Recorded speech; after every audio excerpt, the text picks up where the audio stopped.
Oh, for sure. That's what learning is, isn't it? Thank you. I always laugh. Good afternoon, everybody.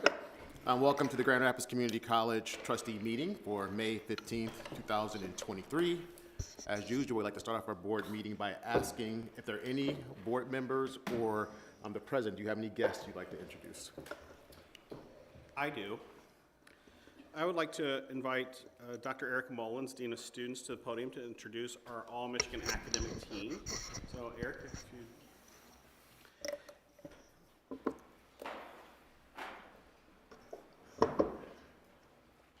Well, good afternoon, distinguished board members, President Lepper and Ms. McClure-Anderson. Thanks for hosting us today. I do have to share some regrets on behalf of Lene Selberg, professor in our academic advising area, who is our Phi Theta Kappa advisor and has been a great steward of this program and student experience for some time, but she is very sick if she's not here. But I'm pleased to share this honors and recognition on her behalf. It is my honor and privilege to present to you three outstanding scholars who were chosen to represent GRCC on the 2023 All-Michigan Academic Team. Of the applicants from GRCC, these are the three amazing students who were chosen to represent us and recognized at the event held in Lansing on March 13th to receive their certificate, the lovely medallions you see them wearing, and a gift. The All-Michigan Academic Team recognized high-achieving college students who demonstrate academic excellence and intellectual rigor combined with leadership and service that extends their education beyond the classroom to benefit our society. These students were chosen from the submissions here at GRCC after review by a college-wide committee of faculty and staff. Each institution can put forward up to 2 transfer students and 2 workforce students to the All-Michigan Academic Team. At this moment, I'd like to introduce you to our 3 recognized students. First, to my left is Kim Buddy. She is a transfer student and a non-traditional age student who is majoring in business. Kim works full-time as a senior manager, is a full-time student, Phi Theta Kappa vice president, chapter officer, an honors ambassador, and has a family whereby she is involved grandmother and has affectionately been named Grandma Fun by her grandchildren. I was like, when's movie night? I want to go. We have that Friday night. I'm not surprised.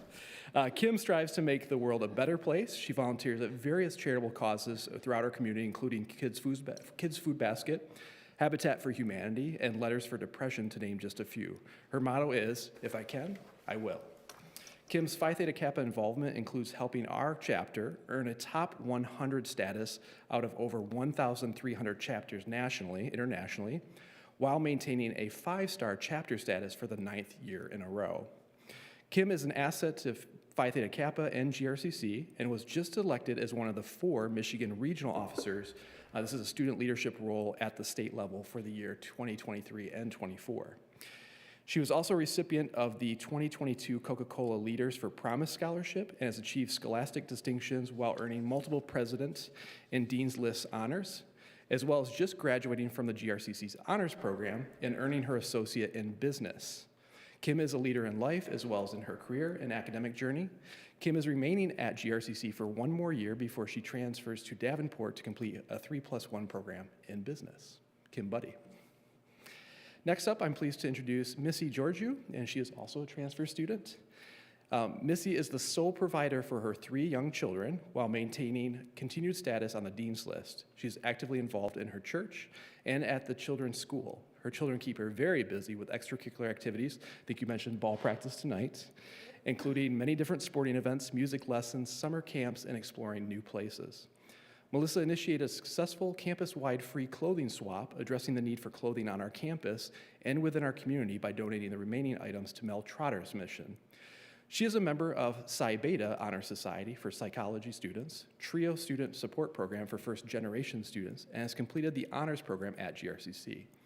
She is a chapter officer for our chapter, Alpha Upsilon Kappa, and served on the Phi Theta Kappa Bylaws Committee for the Michigan region. Aside from this honor, Melissa was a semifinalist for the Jack Kent Cook Foundation Undergraduate Transfer Scholarship, as well as a GRCC 2023 Salute to Women Student Awardee. Missy has been accepted at the University of Michigan. She is enrolled and will begin next fall for a combined bachelor's and master's program in finance. And also I'd like to introduce and recognize Jody Holland. Jody is one of our workforce students being recognized. Jody is a student who's dedicated the first decades of her life to raising her family while practicing her love for baking. Throughout the Reconnect program, she found an opportunity to turn that love for baking into an actual career. Jody began her pursuit of a degree in culinary arts with a focus on baking and pastry in the summer of 2021. Despite working full-time, she made the president's list, met with the lieutenant governor to discuss and promote the Reconnect program, and was mentioned by name by Governor Whitmer during her State of the State address. Jody plans to finish her remaining classes in the fall and graduate from GRCC with her culinary arts, baking, and pastry degrees. We are very proud of these three amazing scholars and excited to see what they do next. Thank you for allowing me this time to share their accomplishments and recognitions, and please join me in congratulating them.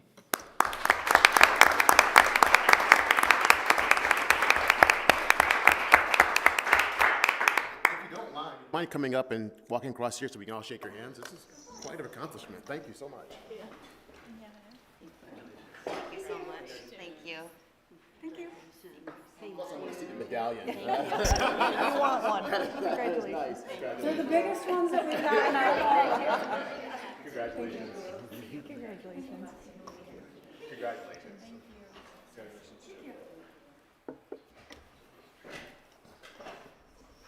All right, one more time. That's a big deal.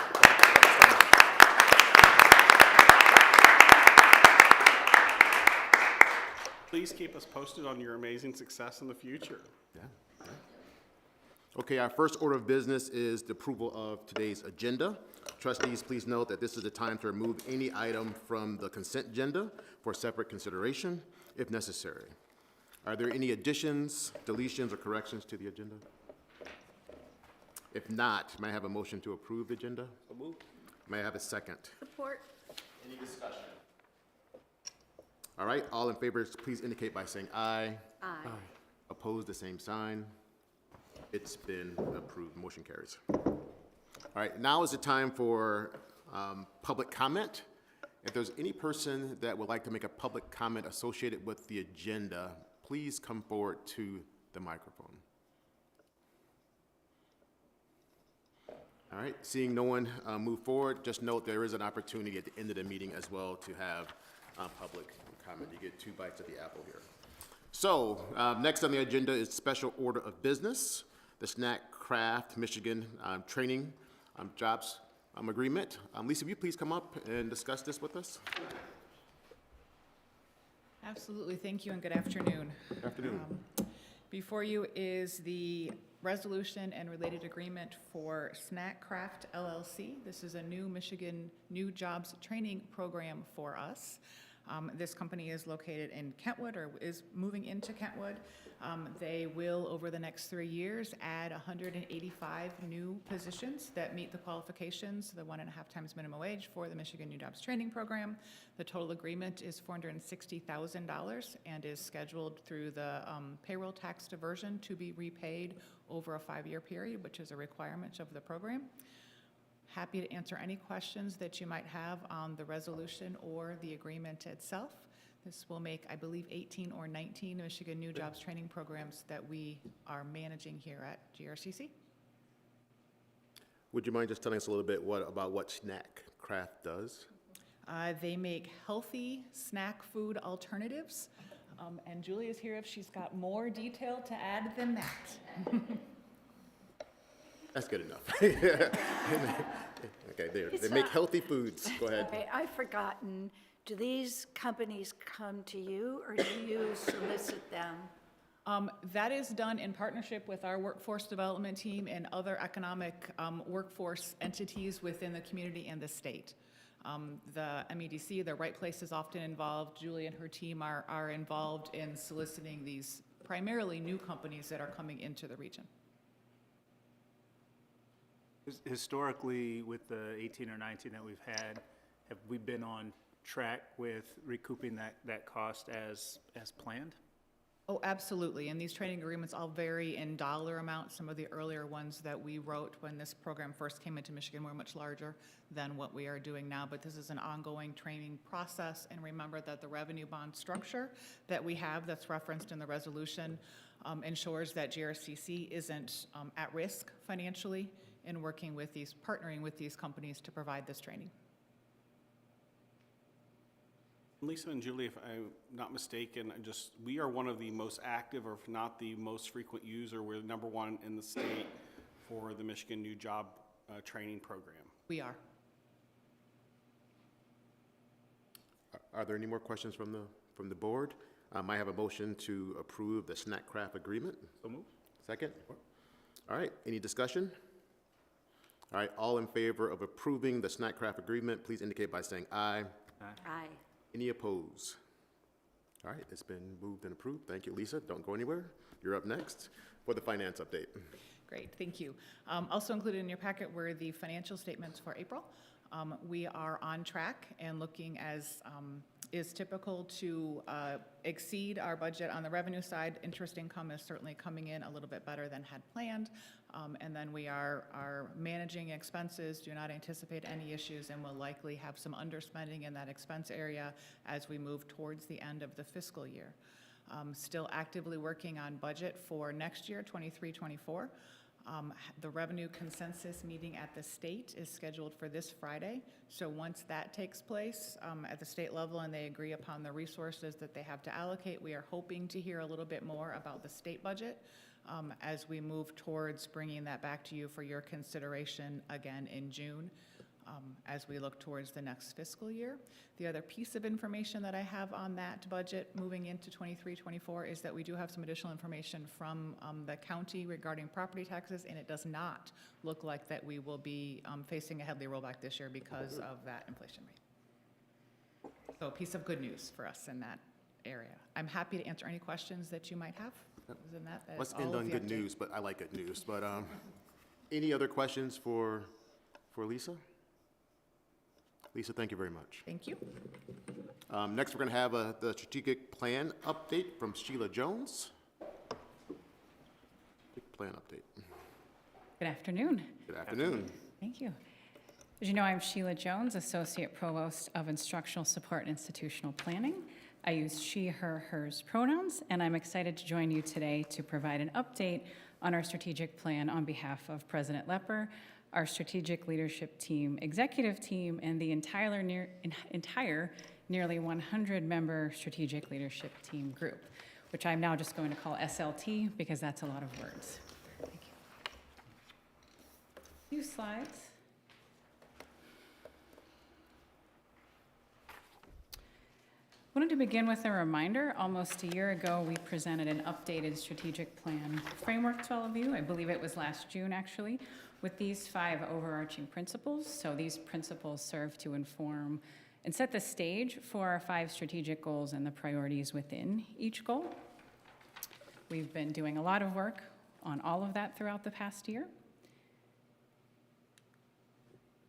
What we're working on right now, following last year's model, is putting everything together in an executive summary that will serve as a documentation, really, of SLT's work for the past year, and will include what you see in these bullet points.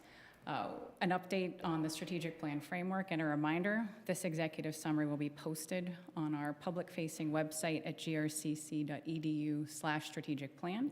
You can see the previous year's summary there currently. This will also be an important document that we'll use as evidence for our upcoming HLC reaffirmation and visit. In addition to the framework, we'll provide a summary of each SLT meeting and a year in review. And we'll include the proposed revision to the plan framework and rationale that we're presenting to you today for your review and vote. I'll mention that more thoroughly in the next slide. We'll also share the plan next steps for the coming academic year, which we're working on over the summer, and a few appendices. We always publish a year in review, not just as this executive summary for the college and really public-facing audience for our entire community, but this will be something we also post through GRCC today using an infographic and other kind of more one-page type summaries to have for our college community about SLT. We're bringing forward today 2 recommendations to update our strategic plan framework. The first is to update the time frame of the strategic plan cycle. What we brought to you last year, which you approved, was a 3-year strategic plan cycle, 2022 to 2025. We're recommending we move it to a 5-year cycle, 2023, 2028, as a result of really the learning we've done the past year, as well as President Lepper's leadership. And this will also align with some of our other processes at the college that are sustained on a 5-year cycle. The second recommendation is we've really had great success with the terminology and use of what we call affectionately CAPS, or college action projects. We also offered a way to have more short-term initiatives known as strategic initiatives. What we found over the last year is that it's kind of confusing to have 2 type of action teams. So we'd like to simplify that and replace it with a model that just has simply strategic initiatives to align with our strategic priorities. We're not changing the fact that these will be college-wide teams representative of all the key offices, areas, and leaders that need to participate in this process. So we're not overhauling any of that. We're just really making a name change to make it a little easier to understand and to clarify for everyone. Before I move to next steps, I'll pause here for questions. Yeah, Sheila, yeah, it is logical to change. We discussed this at the previous board meeting, to change to strategic initiative.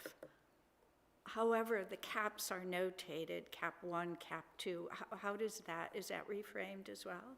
We'll follow that same model and simply say SI1. And the naming structure of that went along with the strategic goals. So anything that was cap 1 point went with the strategic goal 1, priority 1, and so forth. So we'll continue that naming convention as we go, just simply changing the acronym in front of it. Steve? Was the previous distinction between CAPS and SI's timeframe? We were trying to make that distinction. We really feel we don't need it now, and it can be a little bit more iterative. Part of the reason for the updated timeframe of the cycle is really to approach this framework a bit differently. You'll probably remember in 2018 when we had the strategic plan and framework we did back then, we kind of released it all at once with 5 strategic goals, 3 caps per goal. So there were 15 teams and projects working at once. What we're trying to do here, and we'll set the stage for this summer, is to have a little bit more of a dynamic model with short-term and focus on fewer projects at once, finish those, and then start a new one over the next 5 years. Will there be some demarcation for us about how long you expect each SI to take? I mean, an estimation, some take longer than others. Absolutely. That's Okay. what we'll work with our teams over the summer to do, and then have that go. You'll see, hoping we return to the tradition of monitoring reports for each goal throughout the academic year. So 5 reports, we'll work on that schedule, and then that's where you would see that more specific approach and content. Thank you. Sal? Is there anything related to 2022 that will pop up somewhere? Because it almost seems like it might get lost in the shuffle between 2022, 25, and then 23, 28. Thank you for that question. What we're mapping out in the executive summary document also outlines everything we've accomplished this year. It is important for this work because we have done a lot of work this year, and especially for, and you're going to hear me talk about this for a lot over the next year, for what we are showing with HLC, or showing to HLC with this process, we shouldn't ever have a gap. So we haven't had a gap in terms of, we didn't stop any of the work we brought to you a year ago. We continued it, we're just now reframing it to take these action steps. And we can show what we've done. So when I thought of CAPS or now SIs, I thought we had some sort of a line of sight, or we thought we knew how to solve the problem. So do we have like big, hairy, audacious goal BHAGs that it's a problem that we don't know exactly how we're going to solve it, but we want to put it out there so we are continuously thinking about it? I would say yes, and it will depend on, if you think about the many different priorities we outlined within each of the 5 goals. For adult learners, that's the one we, I think, come to look at a lot with strategic goal 1. And that's where you could see, depending upon how we further refine that and what we want to focus on, with the coming SI for that. And what we've really set the stage there for how we are looking at and defining that term across the college. That could be something that's broader, we'll need maybe some more research, or it could be how we look at, I'm thinking Eric and student success, what do we know about adult learners in terms of their career goals? Do we enhance career planning a different way? So I think it will kind of depend as we go with these projects more specifically, but the structure, if I'm answering your question, allows for that and encourages it where we need to do it. But if there's something that we know we need to do, which is under Goal 1, we also have a schedule optimization. If we know there's something we need to do right now to take action on, and that was another piece, CAPS also kind of implied research and recommendation. What we were trying to also say with strategic initiatives, it's a just do it item. If we know we have the capacity and demand to do more Saturday classes, for instance, we don't need to wait for a team to recommend that. We have the structure and resources. Let's just do it. All right, I actually have another question. So we changed terminology here. How are we going to educate the community about the change in terminology?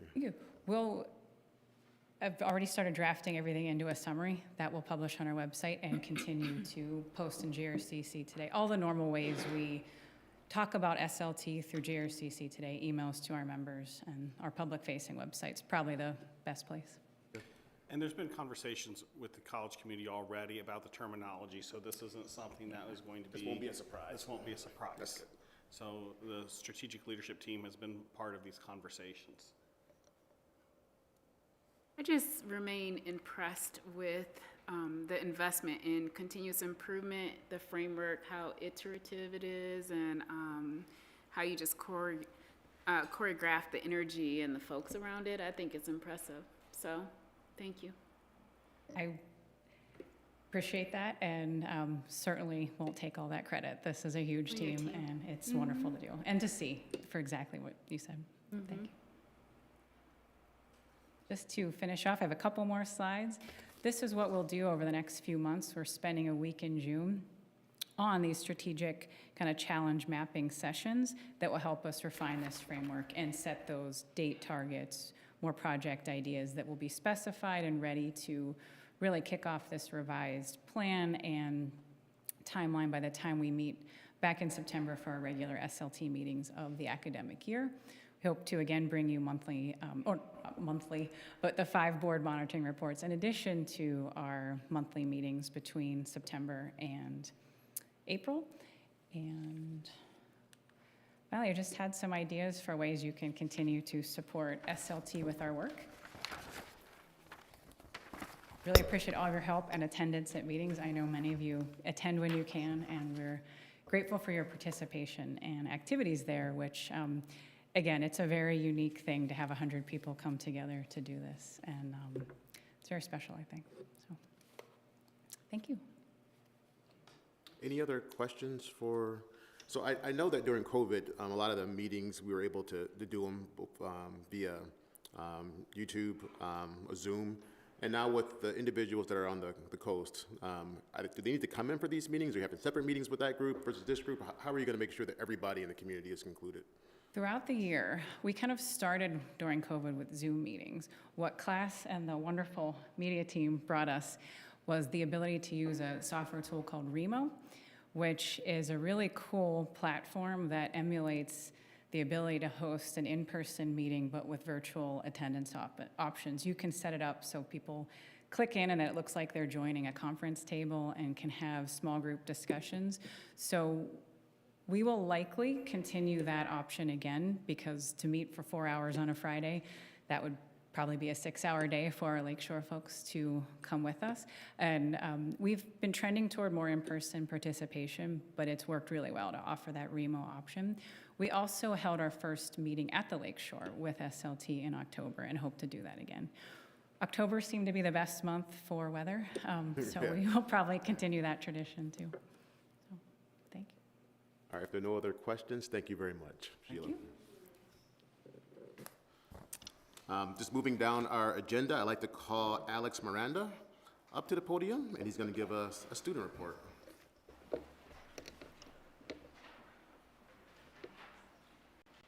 Alex, 1 second, I'm sorry. I was reminded by my conscience over here that we need to vote and accept that presentation from Sheila. So, any other further discussion on Sheila's comment? Can I get a motion to accept the updated report? So moved. So moved. Support. Any discussion? All right, all in favor, please indicate by saying aye. Aye. Any opposed, same sign. It's been approved. Thank you very much. Alex, thank you. Well, yeah. Hello, everyone. My Hello. name is Alex Miranda. I'm the president of GRCC's Student Government. This is my second Board of Trustees meeting. I came before in February. I gave a little update. It was just me at the time, but now things are looking brighter. We have 2 more members a part of Student Government. One is right here, Nick. He's our new communications director. And we have a vice president. His name is Michael Zazzo. He couldn't be here today, but yeah. We have 1 more position open, or 2. I'll get into that soon. But yeah, nice to see you all again. And yeah, I'm just here to give a couple updates. Well, a few updates. The first one is, I know I mentioned it, I don't know if you guys remember, but I mentioned it briefly in February that we were one student alliance, but now we're student government, and we're officially student government now. We've changed our social medias, our names, mostly everything. We just really have to work on our merchandise and just all of the hard stuff. But yeah, with this change to student government, we've been thinking about what the word government means to us. We'd like this new name to be sort of a rebrand and a clean slate for next semester, since we'd like to get more political, not in the sense of ourselves pushing a specific agenda, but rather let students on campus know that they're able to get involved within the GRCC campus community and overall their Grand Rapids community. A specific idea we have in mind at the moment is partnering with the Campus Voter Project to sign more students up to vote and get educated on voting. Our second update is we're currently remodeling the Student Life Hub. We've been having conversations all semester to dream up a new hub for student use, but now finally, construction is underway and we're expected to move back into the space a month from now. It'll be a new inviting space and aesthetic that is open for everyone to enjoy, both students, faculty, you guys if you wanna hop by. Third is this topic that I'm gonna bring up is one of the main concerns, if not the main concern that we've heard from many students, and that's student wages. I mentioned it before at the last Board of Trustees meeting I attended, and after that I've had some meetings to see what we can do. Well, over the summer, we have plans on reaching out and working with Student Employment Services and Human Resources to learn more about this topic and to have allyship in the work and approach it with all stakeholders, as well as reaching out and potentially making this a college-wide project via the Equity Cap Team, or the new name that Sheila just mentioned. That's us, yeah. Yeah. And then fourth, this is what I was alluding to when I brought it up like a couple seconds ago. But we're adding a new student government position for more Lakeshore campus representation. We thought it was important to have Lakeshore student voices represented as well, so we're hoping to trial this position throughout the summer. And if all goes well, we hope to have this new position implemented in the fall semester.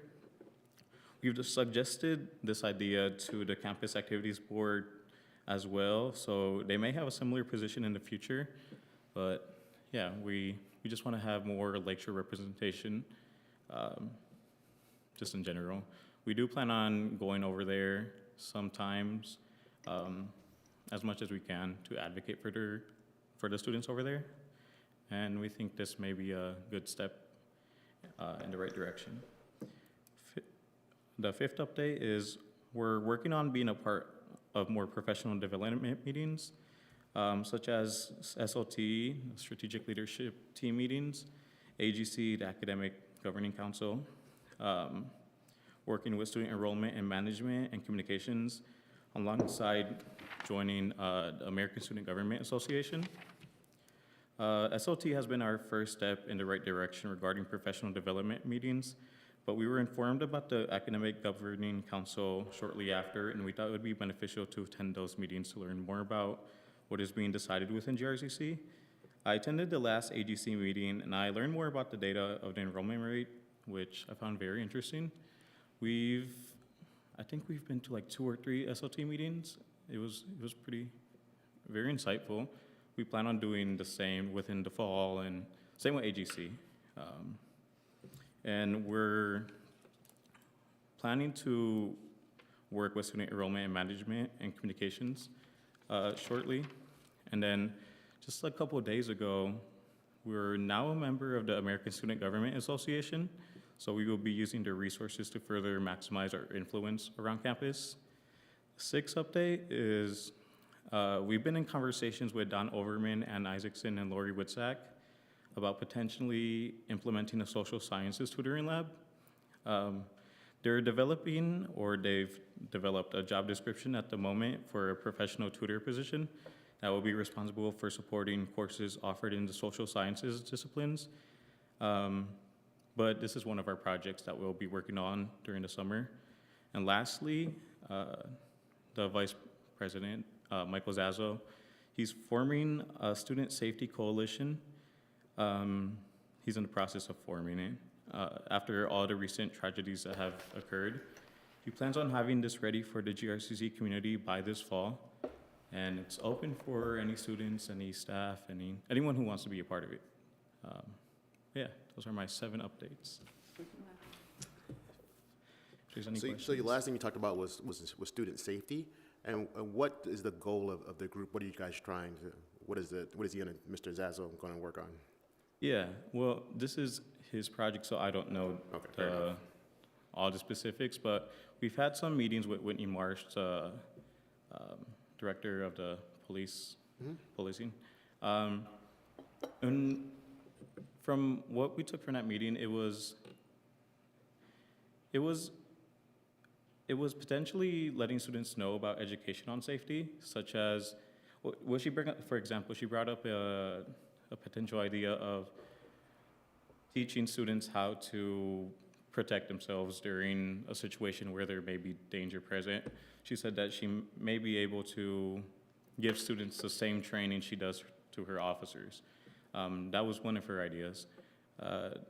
One of Michael's ideas was just to kind of like a forum in which we just talk about ideas and we just talk about what safety is and what safety means to us at GRCC. One of my ideas was also teaching students about their rights and teaching students about what the best way to handle getting pulled over, just along those lines. Obviously, it won't be like a political science class. If someone wanted that, they would take the class, but it's just basic human rights, basic safety. Yeah, in the fall, he plans to have that running. Yeah.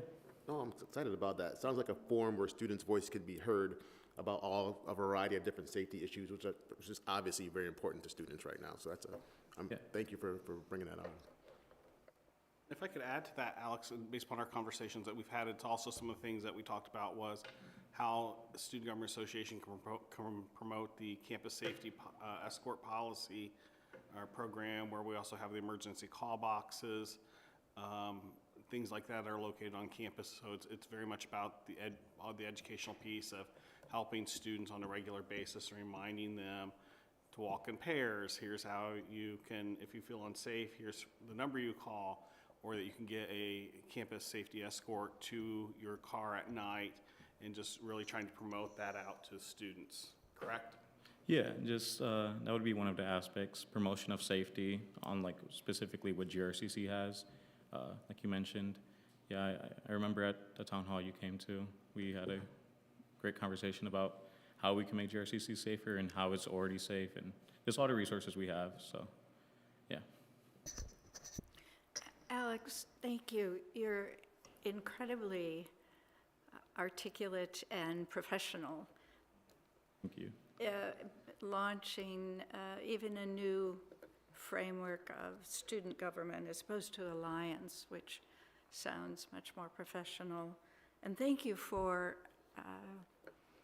your time and effort in terms of Lakeshore and the students there. It's very impressive, very comprehensive, and I don't know if running for president is in your future, but very impressive presentation. Thank you. Thank you. Yeah, I plan on running for public office. Not sure president, but yeah, vote for me. Yeah. Are there any, I want to build on Trustee Siegel's comments and just echo that. And thank you for your service, all of you who are engaged in student government. Service builds community.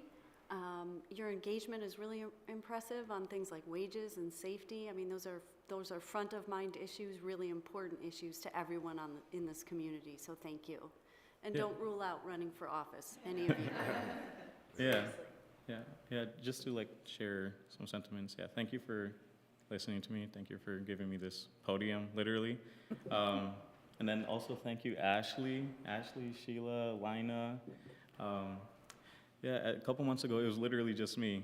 come a long way. But with the help of Ashley and Lina and Sheila, I got through it. But yeah, thank you.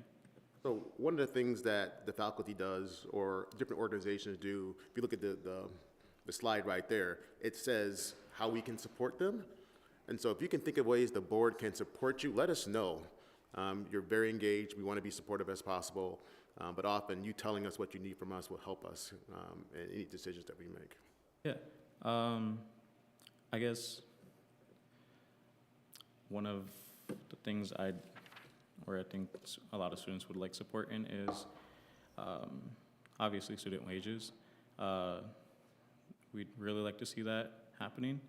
Also, advocating more for the Counseling and Career Development Center.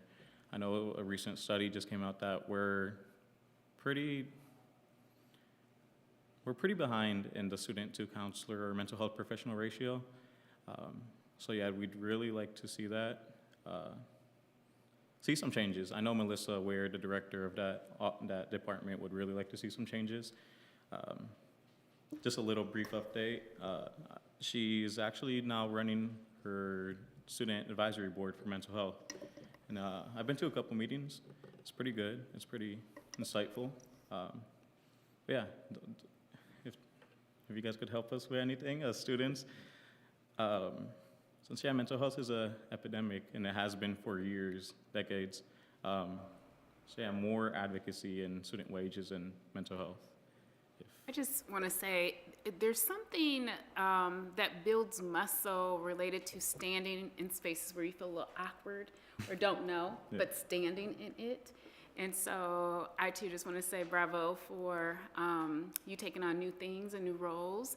And I think one of the things that I've learned in terms of being on the board is when people ask you things on the spot, you certainly may share, and you have been, I think, so masterful about responding to our questions, but you can also take the privilege of going back, chewing on it, talking to your other folks, and then taking him back up on his invitation to think about how might we best support you. So thank you for sharing that, but feel free to go back also and think about it some more and come back and continue to share. You did a great job, so I'm not saying that, I'm just saying that's a liberty that you now have. Chew on it some more and then feel free to come back.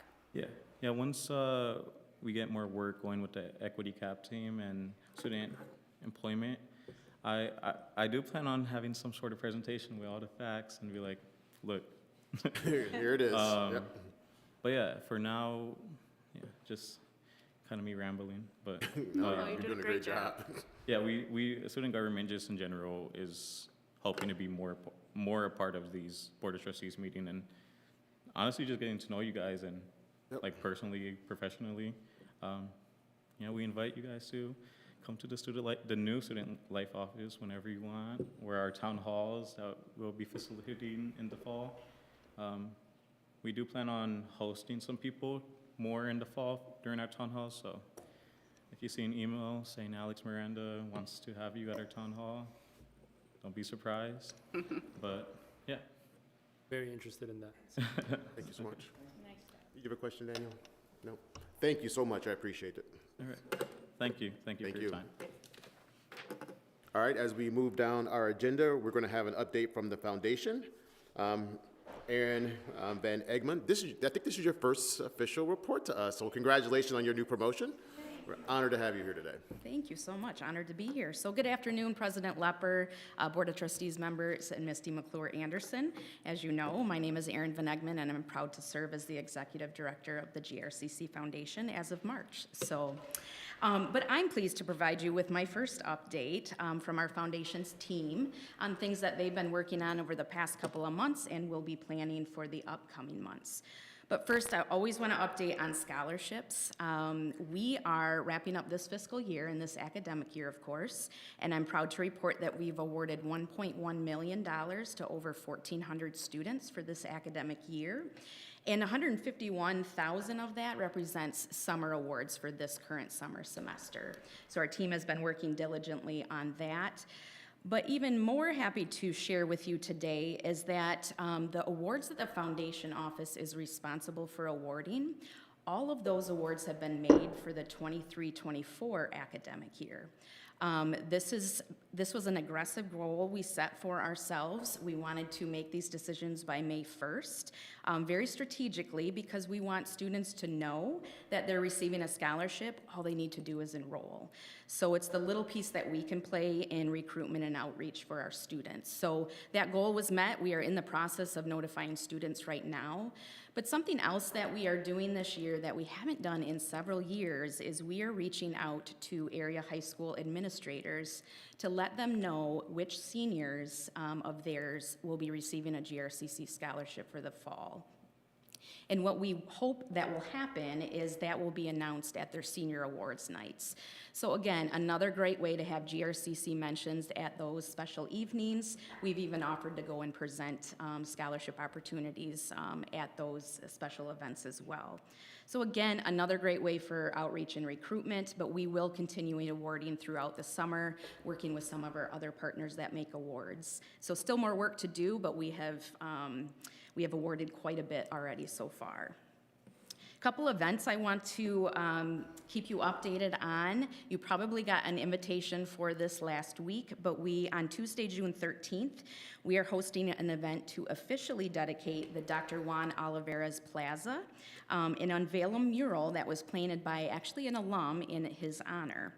And that mural you probably can already see, but out on the plaza. So we're gonna do an official dedication ceremony for that on the afternoon of Tuesday, June 13th.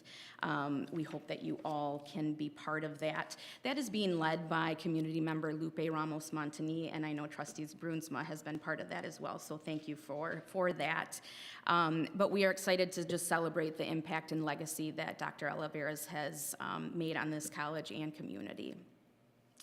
And then, as probably most of you know, the 2023 Distinguished Alumni Award was presented to Miss Margot Anderson at her commencement ceremony. So she was formally recognized there. She is, if you don't know, a former Board of Trustees member, served for many years. But this summer, we are bringing back an event that we haven't done since before COVID, and we will honor her there. But something new we're going to do is bring back past Distinguished Alumni recipients to help welcome Margot into this group of esteemed individuals.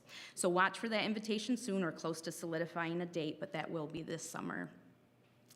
The last piece I wanted to share with you is a little initiative that the foundation has been working on and actually started a few years ago, but to implement a women's giving circle, and I know some of you are part of that. The first goal of this group was to endow a scholarship. And that was actually done in just a few short years. And collectively, this group, albeit small but mighty, they raised $25,000 to do that, again, in just a few short years. So tremendous work, but then we said to the group, well, now what's next? What's another goal of yours? And what we decided on is implementing quarterly meetings with this group But we would strategically bring a group from campus to present on a project or initiative that a faculty or staff member is working on, and this group could support that need. We do ask for a minimum of $100 at each meeting. Of course, if they can give more, we welcome that. But now, going forward at each meeting, we will have a presentation from a faculty or staff member about a need that they may have. But the goal of this is to not only help fund some different initiatives on campus, but also provide awareness and education for the different activities that we're doing here. The first group that we had in March was actually Dr. Mullen and his team that came and talked about emergency student funding and the student food pantry. So we're really excited about this and look forward to seeing that grow. We always welcome new members, so if anyone is interested, please let me know. But with that, that's my update, and I'm happy to take any questions. I'd like to add something to your update.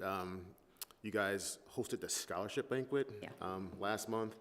And I know many of the board members were there, and many of us go every year, but that is one of the most powerful events I think this college has.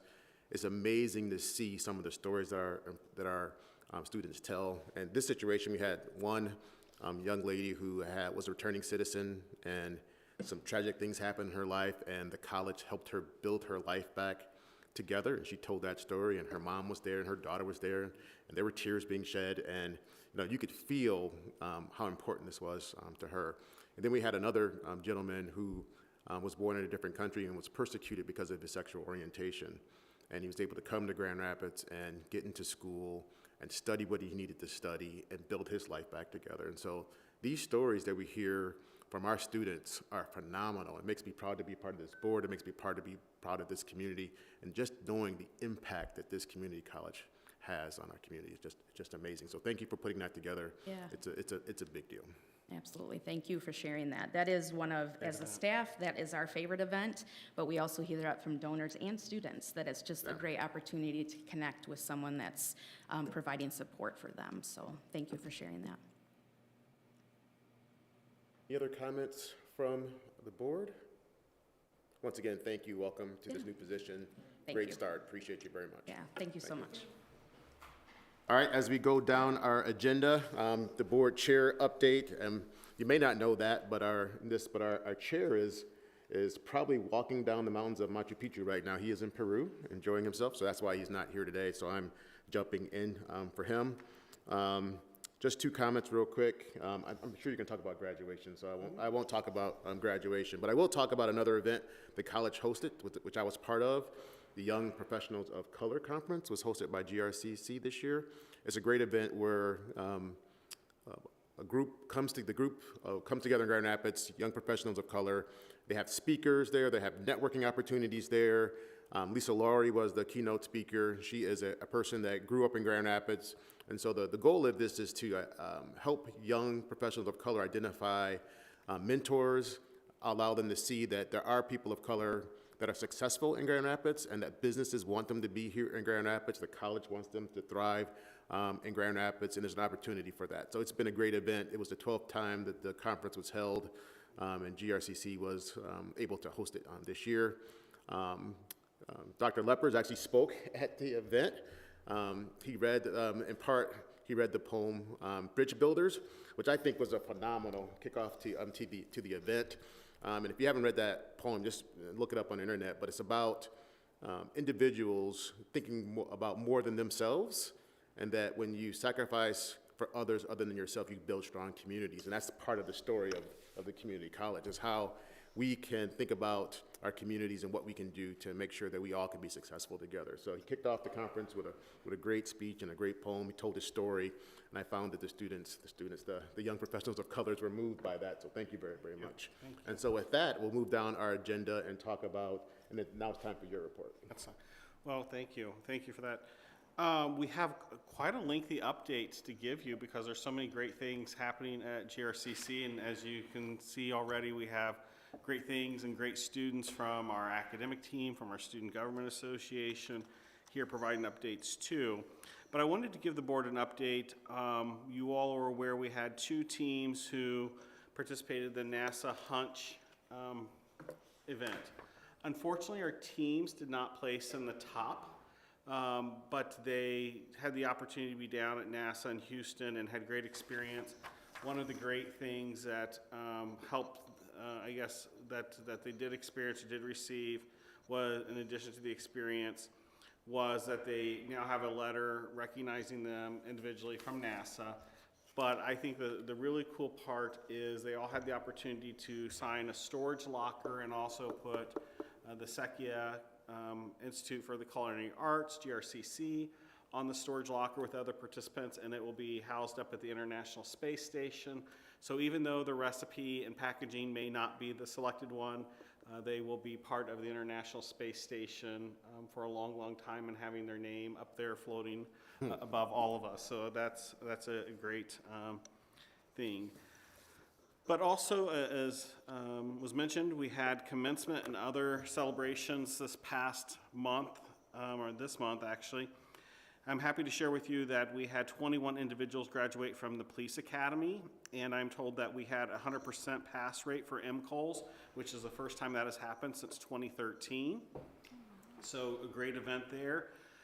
Many of you participated in our commencement ceremonies. We had 2 of them this year where we had over 1,600 students graduate, with about 500 participating in each of those ceremonies. And so that was, again, a great opportunity and to hear stories and to see students out celebrating on Lion Street after commencement was really just a feel-good moment for everybody. And one student that was there, and I think I'm attributing the story correctly to Tina Hoxie, that she had a conversation with one of our graduates, graduated after 34 years. And the student attended one class at a time, and it was her goal to earn her associate's degree, and that was the way that she could do it. And it took her 34 years to do it, but she wanted to do it for herself and for her family and to be a role model for others around her. So it was a huge celebration for her and her family to do that. And I don't know that I could stick with anything for 34 years, but kudos to her and to our other graduates as well. From a summer enrollment, I just want to give you a brief update where we are. Our semester started this past Monday. We had set an enrollment goal of 6,290 students, which was our summer enrollment in 2021, which is the highest that we've had post-pandemic. As of this morning, we're about 5,700 students, so we're not quite to that goal yet, but we're ahead of where we were a year ago and 2 years ago. We have a second 7-week semester or session coming up within the semester. So we feel pretty good that we're going to be close to that target, if not hopefully exceeding it a little bit.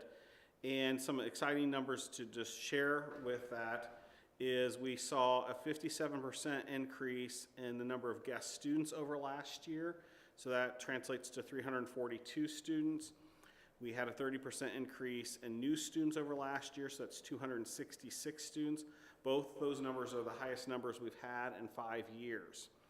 And so we continue to lag with our returning students, so we are making some progress in terms of guest students, new students, but have some work yet to do with our returning students. But hopefully this is a good sign for things to come for us with enrollment, which I'll transition to in talking about strategic enrollment management that's being led by Dr. Eric Mullins and Dave Murray, where they're working very collaboratively across the college. And some examples of things that they have done over the summer is that we have targeted campaigns, which seems to be working for our guest students. We also have done some targeted campaign for Reconnect and the push for second summer session.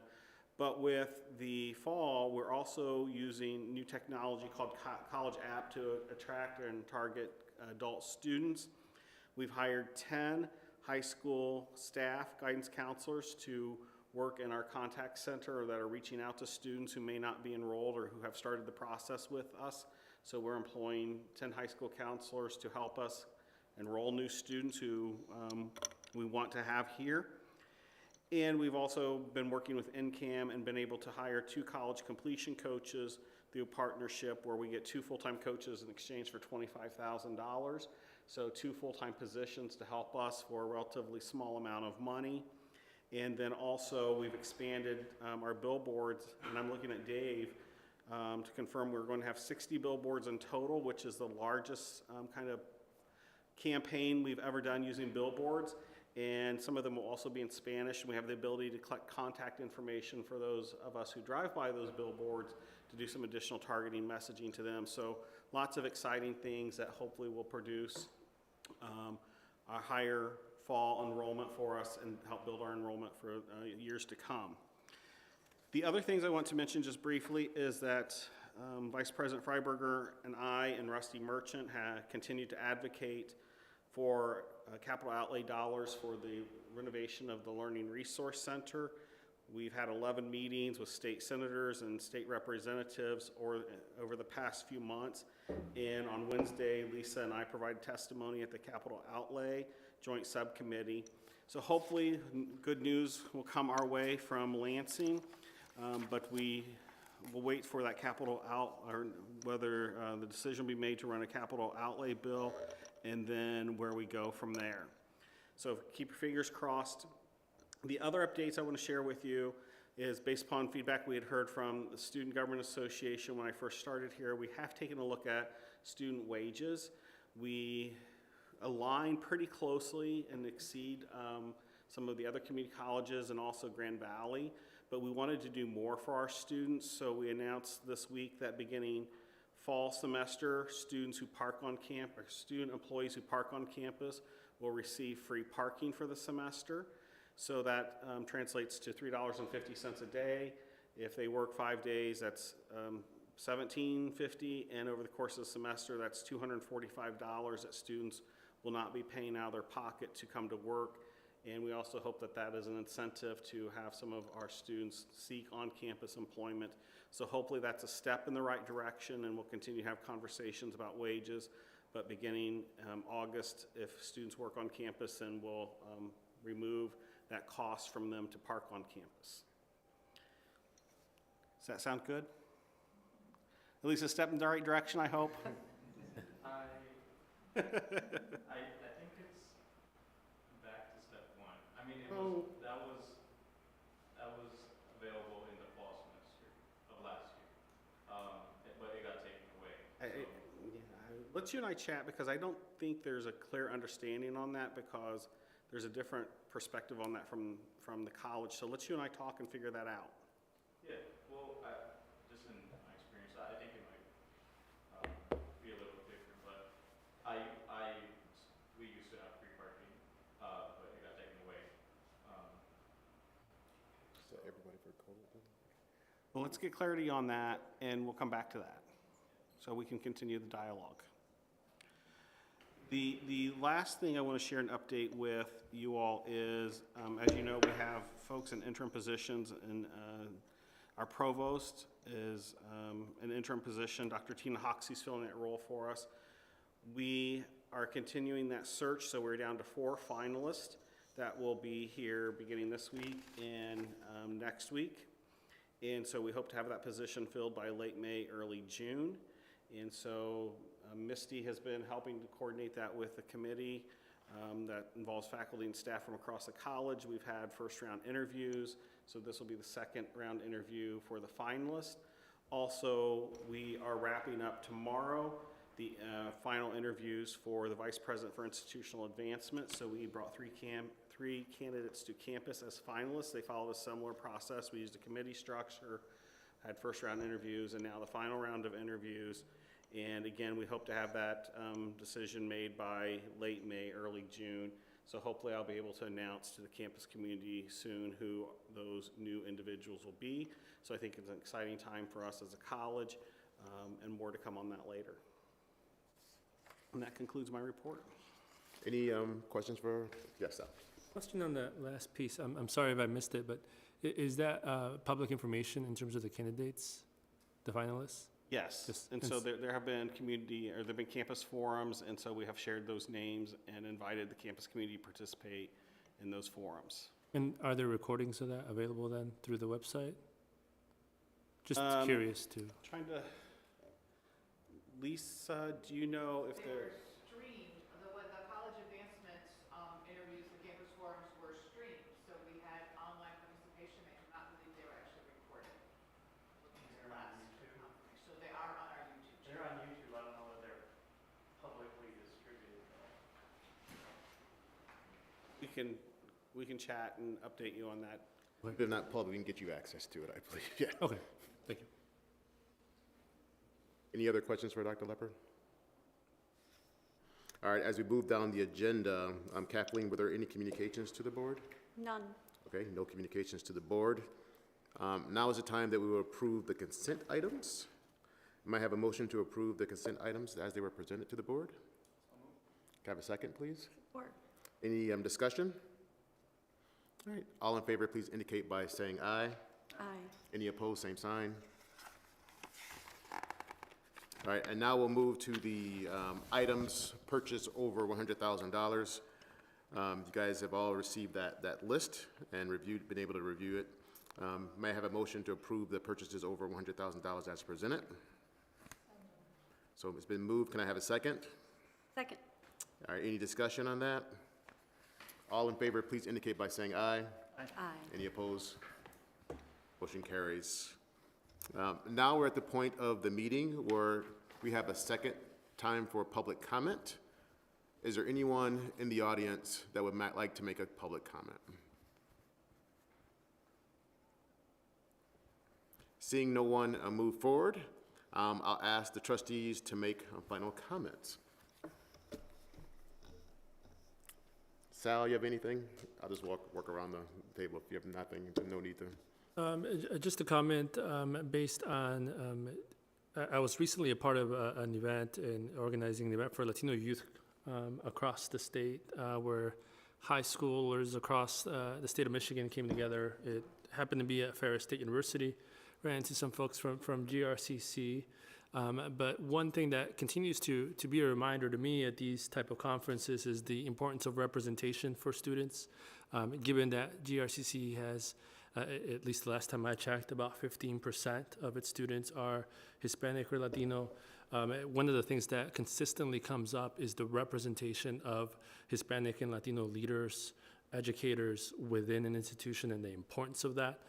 At the conference, I was able to hear directly from various students in high school and some in college as to the impact that makes within their lives to see leaders of color, specifically folks that look like them. And so it is something that I felt was something that continues to be front of mind for me, for any institution. And so it's something that I feel is important and wanted to voice it at this table.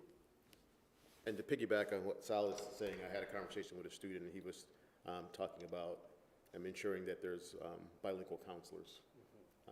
And even if an individual is able to effectively communicate in English, when you're dealing with certain situations, it's better for him to be able to tell the story in his first language. So this one, I told him I would convey that to you. Thank you, Sal. Kathleen? Yes, I actually want to comment on something that Aaron Van Egmond alluded to, the Women's Giving Circle. At the last meeting, they provided a presentation by Dr. Mullins, Eric Mullins, and Lina Blair at Student Life, what it appears to be a joint effort between Student Life and the foundation called GRCC Cares Network. And since this institution is in the business of workforce and citizenry development, and we have more and more students coming who are the first in their families to attend college, we're bringing adult learners back through Michigan Reconnect.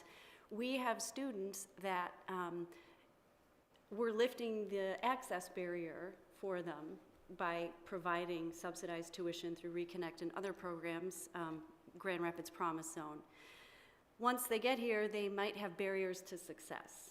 And what GRCC Cares Network is doing is working from a series of surveys that have been taken on our campus since 2016 periodically that show that roughly 39 to 40% of our students face food insecurity, and I want to say 30% experience housing insecurity. And that's just the beginning. We have food insecurity, we have housing insecurity, we have need for technology, access to laptops, hotspots, counseling, career counseling, mental health counseling. What GRCC Cares Network is doing is meeting those needs through the foundation. And this is an issue that's being faced by our 2-year partners, our 4-year institutions throughout our nation.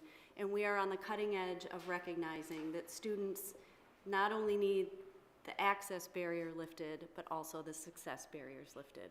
And I want to just commend Student Life and the foundation and everybody involved in that effort for their cutting edge work on that. Keep it up. Thank you. Earl?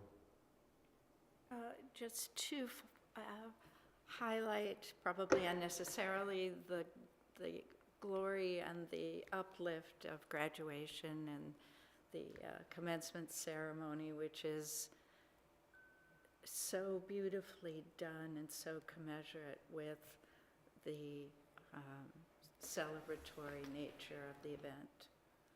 So. Thank you.